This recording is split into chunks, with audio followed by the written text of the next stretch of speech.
We all knew his father and respected him. Like a lot of people in this country, the family has had some real bad times, and it hit Travis hard. We hoped, that Travis's relationship with Miss Dean would bring him out of his dark place. But I guess it didn't turn out that way. It's just a tragedy. The reporter came back on the screen, the dusk deeper around him, the little city brighter in the distance behind him. "Now," he said, "as the Christmas season begins, this peaceful little town will watch one of its heroes brought before a judge, where he faces a sentence of life in prison without parole." With that, the reporter vanished. The town vanished. The whole scene was gone. The man watching from the sofa had lifted the remote and pressed the power button. With the TV off, the room was draped in almost total blackness. Only the distant lights of Los Angeles, coming through the window, glinted on the watcher's eyes. His brutal eyes. And glinted, too, on the black metal of the Beretta 9mm semi-automatic pistol he was gripping expertly in one hand. Part 1. A Plot Against Time. Christmas never meant much to me after Charlotte went away. Charlotte brought the season into my life, and I guess you could say she took it with her when she left. Still, whenever Christmas comes, I think of her.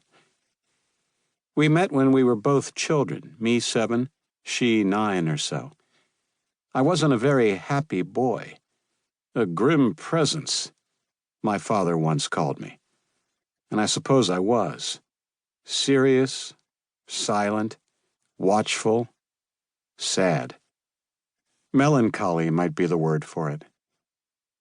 My father worked in the financial sector, whatever that means.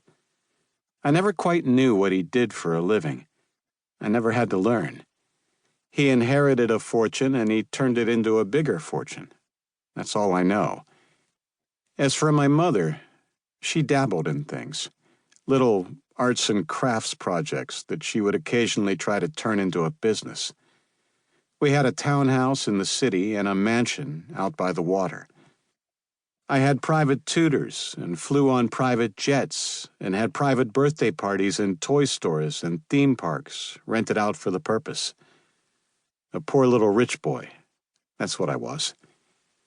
Truly, what I remember most about it is the loneliness. Those birthday parties. Children would come. "Your friends," my mother would call them. But I never knew who any of them were. My parents had no time for me.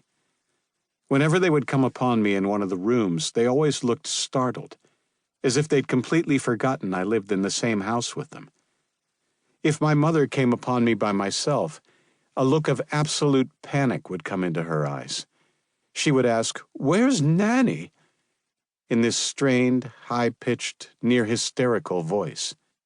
And when Nanny would return from wherever she was, Mother would breathe an enormous sigh of relief. "Oh, there she is." Clearly, for a moment, she had been terrified she was going to have to figure out how to mother me on her own. From the time I was 5 years old or so, Nanny was a homely little German woman named Mia Schaefer. She had only come to America a few months before we hired her. She and her family had gotten out of the eastern sector after the Soviet Union collapsed and the wall came down. She was a small, slender, quiet, silver-haired spinster.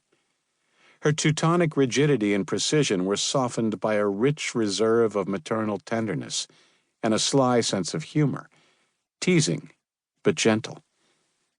I could never love her like she deserved, because she was not my mother. I was holding my love back, you see, in the hopes my mother would come around and realize, on second thought, she really did want to tend to me after all. But Mia was all I had, and she was devoted to me. And whether I knew it or not, whether I appreciated it or not, her nurturing kindness, I would even say her love, was